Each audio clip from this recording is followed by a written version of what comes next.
What's up, guys? Your boy CO2 here. It's the CO2 Rundown.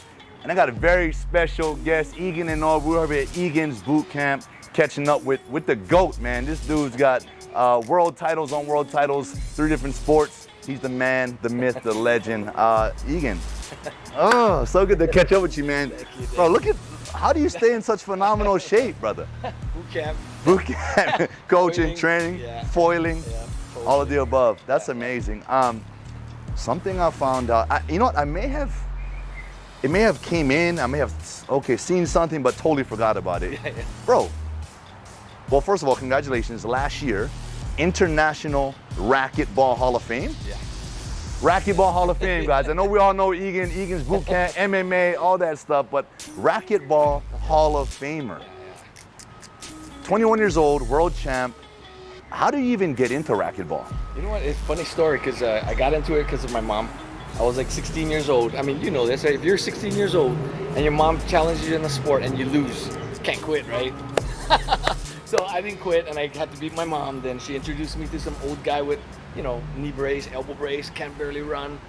Lose to him, can't quit now. And then it started. Then I wanted to be the club champ, state champ, regional champ, and then just kept going. Just that competitive fire, that juice. So where did that come from? That want to, like, nah, I'm not going to take that L. I got to come back and play you again until I win. Yeah, I don't know where that came from. I think it's just like hard head, right? You're just a little bit stubborn, a little bit, you know, wanting to be better, and that's all it is. Yeah, you guys heard it. Look, you got to be stubborn to be successful. It equates to it. It's that, we're going to talk about it later. It's that relentlessness. But like I alluded to earlier, man, everyone knows you as an MMA fighter, jiu-jitsu. Yeah.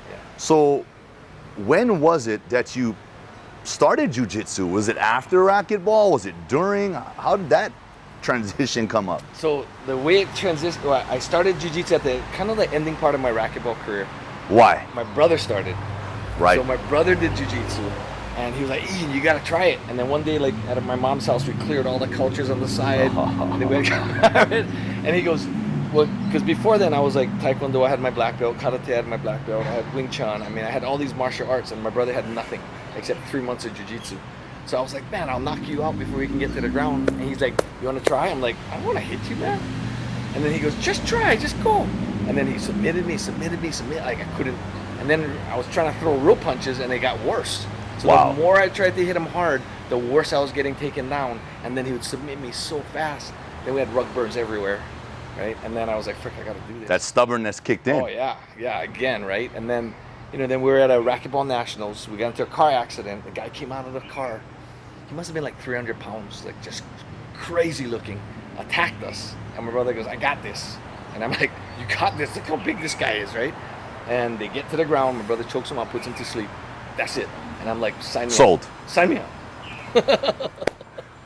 Wow. Yeah. Wow. Talk about inspiration. I mean, and then from that point on, you just sort of continue to climb the MMA route, the fight game. Talk about that journey. So after that, I decided, you know, I started doing Brazilian Jiu-Jitsu, and then I started realizing like a lot of it came from Japan, and then went through, you know, Brazil, and then the Gracies made it real popular by bringing it to America, and then they had the UFCs and all of that, right? And then so one day, one of my friends was like, yeah, you should go to the World Championships in Brazil and win that. And I was like, how far into your jiu-jitsu journey was this? I was about a year in. Into jiu-jitsu. And then I thought, hey, and then they said, no one can win jiu-jitsu. You got to be Brazilian to win it. And they said, no one from anywhere else except Brazilians win the World Championships, no matter what belt. So I was like, challenge accepted. I want to try that. Yeah, exactly. Challenge accepted. Right? That's stubborn, hard-head guy, right? So, boom, I flew to Brazil, won the World Championships in the blue belt division. Chicken skin, small kind. And the magazine article came out, and it basically said I was lucky. So I said, all right, I'm going to go back the following year in the purple belt, and then this time, instead of just do my weight class, I went unlimited, which is the biggest guys, right? So my first round guy was, what was he, 6'8", 290 pounds. That's who they gave me first round because they wanted me out right away. Well, let's just pause for a second, right? Your brother, Ensign, your brother? Ensign, yeah. Ensign, yeah. right? He witnessed Ensign take on a 300-pound guy. Yeah. So that was the motivation he needed. 6'8", 298, I got this. Yep. And then won that, and that was it for my jiu-jitsu. And after that was fighting. And turned right into MMA by accident again, because I never really wanted to fight. Jiu-jitsu is as close as fighting as I was going to get. Right. MMA stuff, man, that's a whole nother level, right? Yeah. And if you met my brother, he's completely different than I am, right? Anyway, he had a staph infection, and then I was there to corner him, and they were going to make him fight, and he was in the hospital. And he had, big sores from staph. And the promoter goes, you know what? The only way we'll let him out is if you fight. And I was like, oh, the fight's tomorrow. He goes, yeah, you make weight because my brother's bigger. So I was going to come in like 20 pounds lighter than my opponent. So I was like, okay, let's do it. And so I fought that fight. I won that fight. And then, the money offers are coming in. And I said, okay, this is my job now. Wow. Yeah. I mean, let's stay in this lane for a second. Guys, like this, listening to this seems like things just fell into your lap and you succeed, you win after win. You get defeated sometimes, you come back, you win. And it's just like one thing after another, but it doesn't happen like that. You don't you get opportunities. Yeah. The opportunities come. Yeah. But if you're not prepared, yeah. if you're not ready, yeah. if you don't have the mindset, yeah. you can step in because you have the will. Yeah. But if you haven't prepared, you're not going to just step in and win. Yeah. Right? So you've been preparing for every obstacle your entire life. Yeah. And it seems like there's nothing that you can't overcome. And if something that it defeated you one time, you're coming back and you're going to get that back. Totally. You're going to get back to par, and then you're going to start elevating. Yeah. That's what I'm feeling right now. But I want to go back. I forgot to mention something. I talked about preparation, talked about obstacles. This guy on the winning end, Racquetball, I forgot to mention, still holds the record for the fastest serve. 191 miles per hour serve. Yeah. What were the chances and what was the statistics on guys returning that serve? You know what? It's amazing because the guys would return it, And what the thing is they had to pick the right side before I hit the ball. They're guessing. They got to guess. They got to anticipate because there's no way you're going to chase down a 190-mile-an-hour ball. But, and if the serve isn't perfect, because it's traveling that speed, the court's only 40 feet long. So it'll come off the back wall so they can retrieve it that way too. So sometimes they let it go to play it off the back. Yeah. So, but they got to be able to see that right away, like how high is the ball? If the ball's any higher than this, it's going to come off the back wall. Yeah. Today, do you still play racquetball for exercise and to get out and to do some of that stuff? Not at all. No? I was going to say, how fast are you serving now? I'd like to get in there and see if I can at least see it. Yeah. Right? Can I see the pitch? Can I get some bat on it? You probably can. It's I would estimate I probably can hit at least 130 miles an hour. Still Probably, yeah. So, and they say the human eye after 140 miles an hour, it looks all the same. So 191, the only difference is when the ball hits the racket. When the speed is higher, it'll if the grip and everything's not right, it'll torque the racket out of the hand or twist it. Or if it hits your body, you start to bleed. Yeah, exactly. Egan, I want to talk to you about transitioning as athletes. You went through that whole process, your rise as a professional athlete, competitor, and then there came a point where it ends. And then you're thinking about the next thing. Yeah. Did that happen abruptly? Did you have it planned?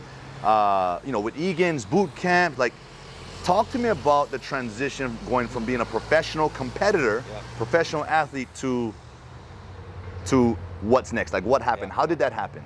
So I think I had some practice from racquetball to jiu-jitsu. There's a point in my racquetball career where I blew my knee out. And I decided that I didn't want surgery because it was just kind of like a cartilage tear. And so I decided to try to rehab it all by myself. And that's when I got into free diving and all of that kind of stuff. And it took me a year to get back. And then when I got back, I got all the way up to the 4th rank in the world again. And I realized I could tell I was never going to beat the top 3 guys. I just knew that was it for me. And I decided, I could still make a living playing and just, being top 5, but it's not fun for me being top 5. Be number 1. I gave it up, and then, there was a little loss for a little while. Like I was lost. I didn't know what I wanted to do.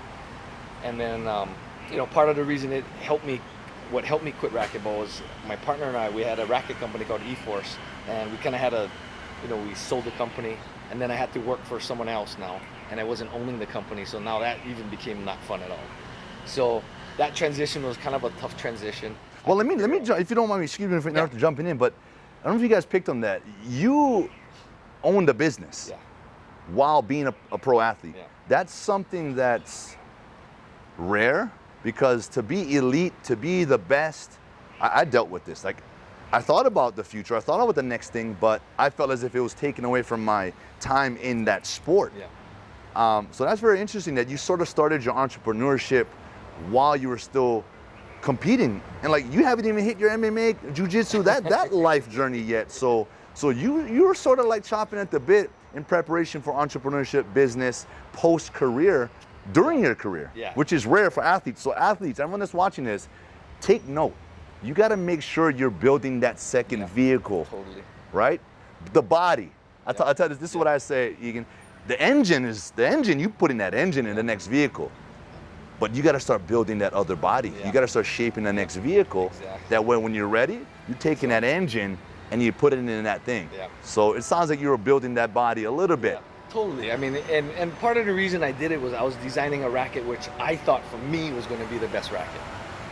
So that was my whole journey. And sponsored by other companies, I was helping other companies make these better rackets. And I thought, hey, well, actually it wasn't only me. But one partner at the time was like, hey, well, you find a place to make the rackets, I'll fund it. And that's how we started the partnership. Maybe we went 50-50, which I learned, right? You never go 50-50. You always take 1% more than your partner. Especially if it's your idea. If it's your idea. That's right. That's right. And it's your face, then you've got to make sure you do that. Yeah. Yeah, right? protect your brand. And the other thing I learned a lot is I had an attorney friend that came up to me and goes, Egan, you know what?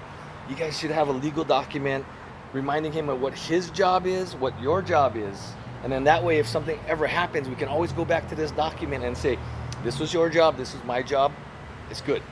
If you don't have that, you're going to have a disagreement, and now you guys won't ever be friends ever again. And he was right. Noted. Yep. So, there's a lot of things I learned along the way. That's one of them. I always tell people about that. Wow. You also write it down, because it just keeps you and me safe forever. Yeah. We can be friends forever. Yeah, you can argue, but then you can always go back to that. Oh yeah, you're right. You're right. Yeah, I'm sorry. My bad, Egan. I lost track of that. So let's get back on track, or whatever it is. Right, move on, but still cool. Yeah. That's a great note. Okay, so jiu-jitsu happens, MMA. You have this big fighting career, right? Everyone in Hawaii knows Egan Inoue. The name is blowing up. The end of that. Yeah. What was that like? I guess my question is, when was that? And then was there a time of like depression? Yeah. Man, I'm not in that spotlight anymore. I'm missing the lights of the big moments. Yeah. I'm gonna be honest and open and vulnerable here. I dealt with that. You do something for so long, it becomes a good addiction. It's like, man, I live for that big moment. I live for the crowd. I live for that energy, right? And then when it's suddenly like gone, how did you handle that? And then what did you do to sort of like get over that? Yeah. Okay, so when I was fighting MMA, when I was, I think, 38 years old, I was going through this brutal divorce, fighting for child custody, and I had a hard time fighting. That's when I started getting injured. All the way until then, I was never getting injured.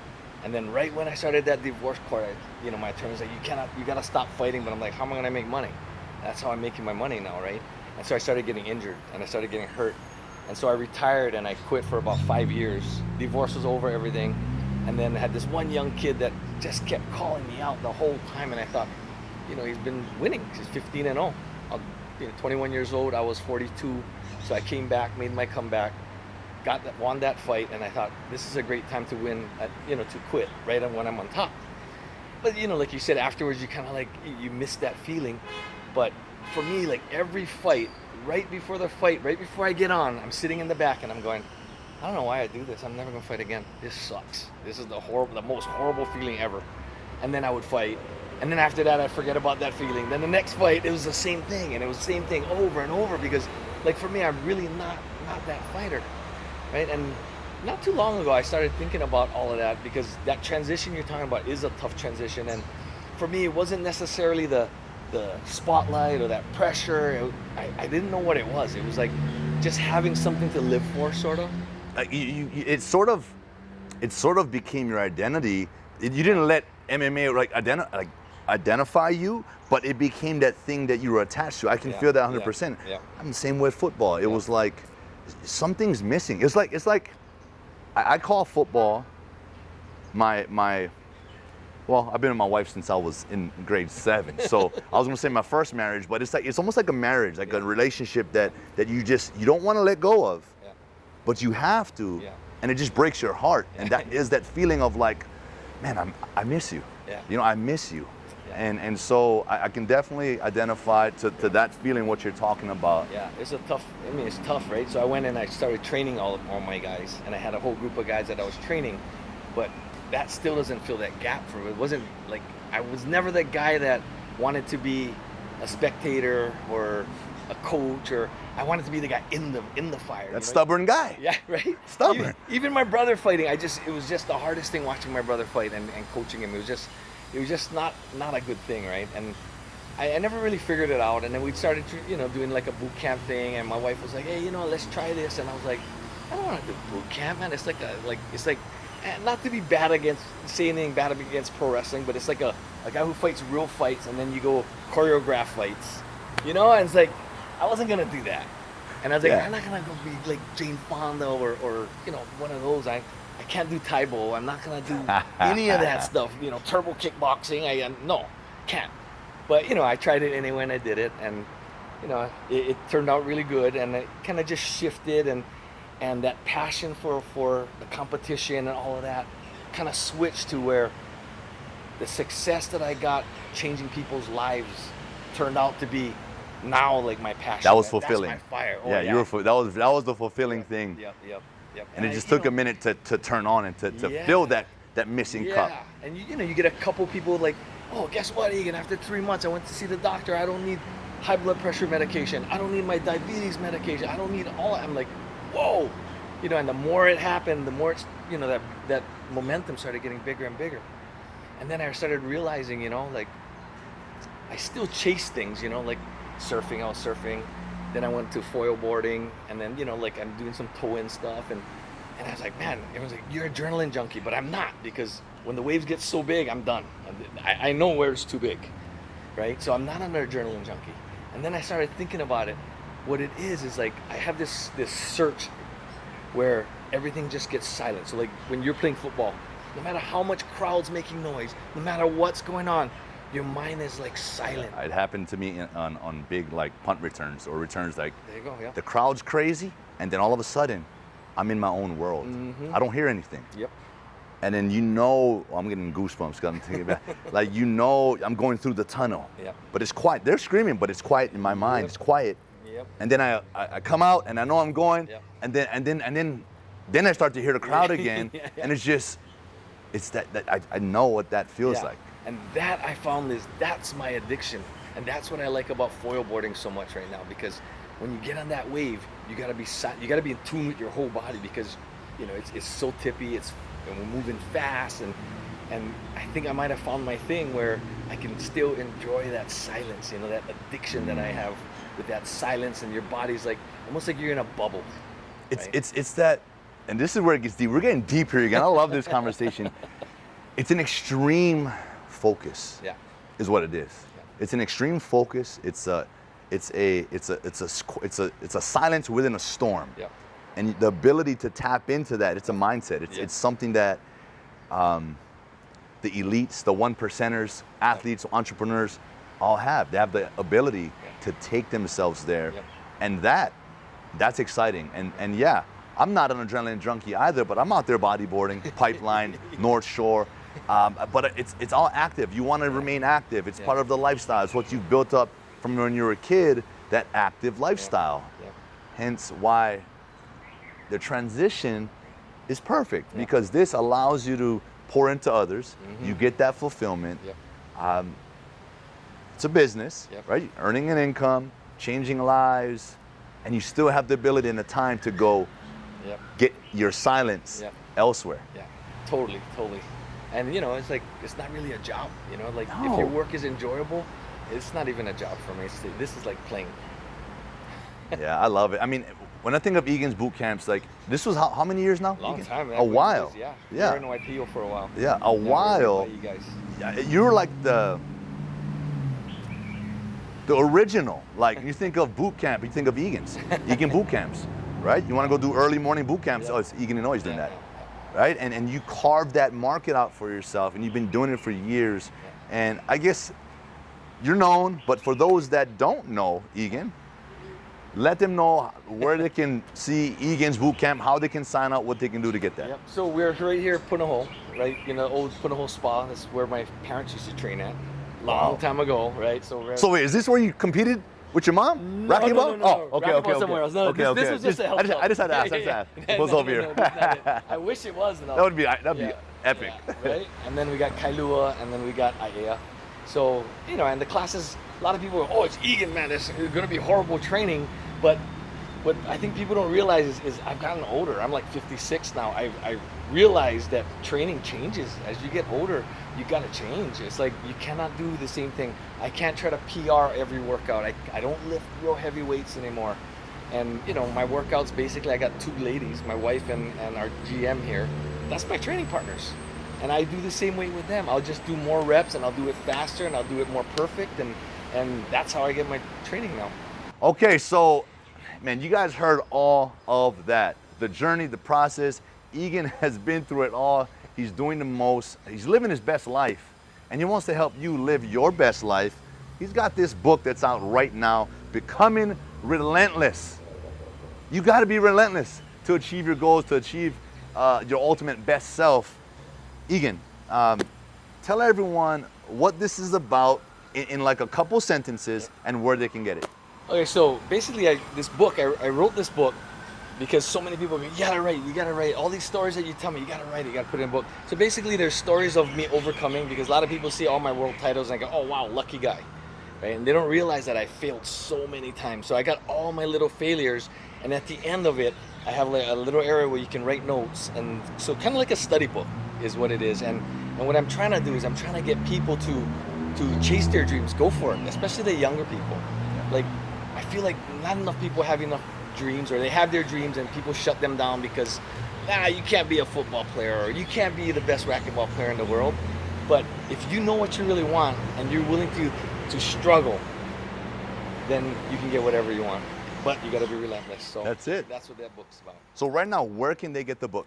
So you can get it at Barnes & Noble right in Honolulu. I mean, right in Ala Moana Center. We got Barnes & Noble there. They got the books there. You got a website that they can get it from as well? I got EganInoue.com, or you can just look up bootcamp and then you can find me. I'm super easy to find. Perfect. Yeah. Well, look, I can't wait to tap into this. I want to, relentlessness, that's been part of my journey as well, but everybody has their own relentlessness. Everyone has their stories, their things that they had to overcome that kept them going, their failures, right? Their learning experiences. So, man, I can't wait to dive into this. Appreciate it, man. Appreciate your time. Right. And one of these days, we're gonna have to do some racquetball, and I gotta come train with you, man. Appreciate you, brother. Thank you.